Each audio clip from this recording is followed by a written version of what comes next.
The track is Sleepwalking, performed in the Beat Studio by the legendary Mr. Chris Olley. Welcome back.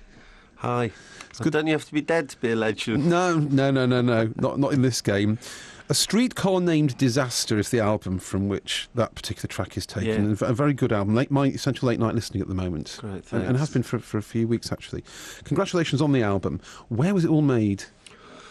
Well, it all started off here, around this area. In your head? And then it kind of worked its way out into wooden strings and mainly I recorded it in my front room and in my cellar. And bits in my bathroom as well, actually, just, sitting on the toilet and bit of reverb in the bathroom. Don't ruin the imagery, please. I've got some lovely... I didn't have my trousers down, but, it was, I really, what I did was, after I left 6x7, I spoke to my record label, distribution company, Cargo, and they said to me, look, we want you to make a record with your own name on it. And I thought, well, what's that going to sound like, So it's all very well kind of doing things under a different name, but when you do it under your own name, you have to really start to think about, what you're doing. And I didn't know what it would sound like, so I tried to sort of take the Neil Young approach where you just start and you write a song and you try not to think about it and you just let something come out. And if you're destined to write songs and if you're supposed to do this thing, then hopefully something will come out. If nothing comes out, I could go and work at Sainsbury's or do something proper with my life. And so I just sat down with a mini disc and a little microphone and a guitar and a piece of paper and a pen.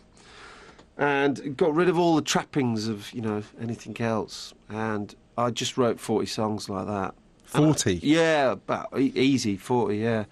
And then some of them were terrible, some of them were great, some of them were okay, and some of them needed fixing. And so I just worked through it, and I was quite lucky, really, because I was able to do it, I guess. And I was just... and then I picked 12, and then I went and sold something, like an old drum machine or something, and I bought a little 8-track, and again, it just stuck to really kind of keeping it simple. And in this day and age with computers and studio trickery, it's very easy to make your recordings sound like you've got a band. You can just put stuff on it, and I didn't want to do that. I just wanted to keep the voice high and concentrate on the songs. So, yeah, it felt right to just sort of record it in the front room. And my budgie even made it onto one of the tracks. Did it really? Oh, yeah, because I've got this budgie and he's in the room next door, but as soon as he hears me singing, he joins in. And he was on every single, because the microphone on the mini disc compresses so much, it picks up, someone flushing the toilet. So on these demos, he's on them all. And, does he get a name? Does he get a credit? He gets a credit. If you look at the album, he's credited Schnicker the Budgie. Is he a member of PRS? Is he going to be getting some money for this? ASCAP, I don't know. He's American. But he's... yeah, it was important to give him a credit, yeah. He was very much part of the process of making the album. Now, it's really interesting listening to the 12 songs on the album, because it seems to me that these are songs that wouldn't have worked with 6x7. Or maybe that's not true. It's not that they wouldn't have worked, but it's songs that 6x7 wouldn't have adopted. So was there a bit of not a backlash, but a sense of relief that you were able to put these out? Was it cathartic in any way? Well, I mean, look, it would have been really easy for me to make a 6x7 record. I could have just gone and carried on, but I really didn't want to do that, and I wanted to take a step away from it. Some of those songs, they may have been used in 6x7, but yeah, I think I needed to be quite brave about it, actually, and just step away from and really not try and think about the band, Now, if people want to get Did hold that of answer your question? then? perfectly, Oh. absolutely, couldn't have been better. You have to watch me because I go off the track. I watch you all the time, Chris, and you very rarely go off the track. If people want to get hold of this album, how do they do it then? Because, you mentioned Cargo, and it's big on the independent record shops, and they're few and far between these days, so how can we get hold of this? It's stocked in the independent record shops, but you will be able to get it off Amazon, and you can get it from my website, chrisolley.co.uk, and... I'm not sure if it's an HMV. I don't think it is. Okay. But chrisolley.co.uk is a good starting point for sure. That's the best. Well, that's the best place to buy it from. There's also I've done different points of sale as well. So there's you can get it signed, and you can get a bonus disc with another 8 tracks and all that sort of thing, which is only from my website. And it's good if people buy it from there, because most of the money then goes to me, and it enables me to carry on with what I'm doing. And I really don't. I'm trying to avoid that job in Sainsbury's, and it's You're doing very well at avoiding that. I'm doing all right, but I've got a good fan base, and they look after me. And I've upped my standards with this record, I think, and I just want to keep going. So there was that legendary article in the NME, which seems about 2 years ago now, from when you appeared at Glastonbury, and they poured praise on you of the most extreme form, which is rare for the NME. Do you think that did you some good in terms of bringing new fans towards you?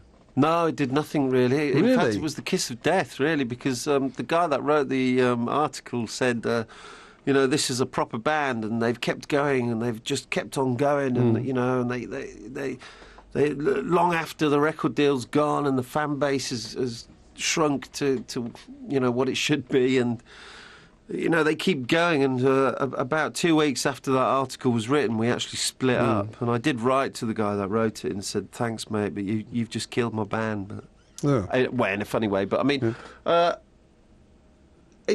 oddly enough, I don't think that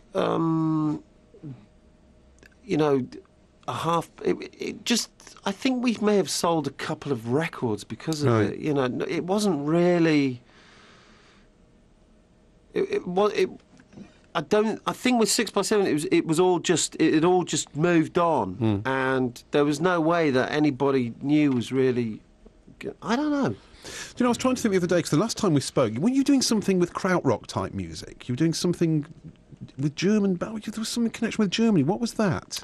I was doing. I was raised in Germany. I grew up in Germany. So, but I mean, I've always been into the German music from around that time, and through working with Julian Cope, I got to know a lot more about it, and I also ended up meeting a lot of the people that made that music. And I thought.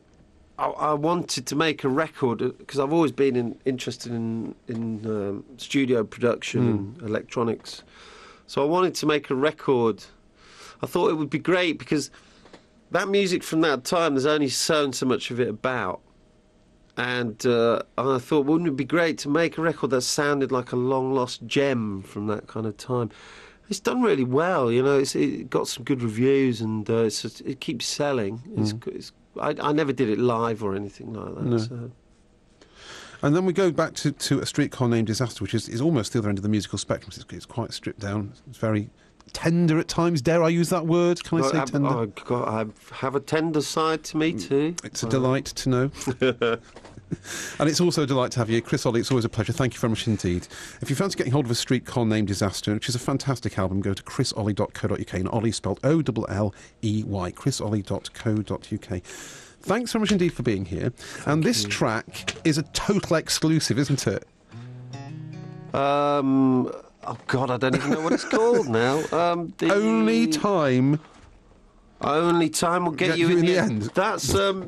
Yeah, I wrote it. I finished writing it today. I've been knocking it around the house. Today? Seriously, today? Yeah, this afternoon. Yeah. I just finalised it all, and I've just been...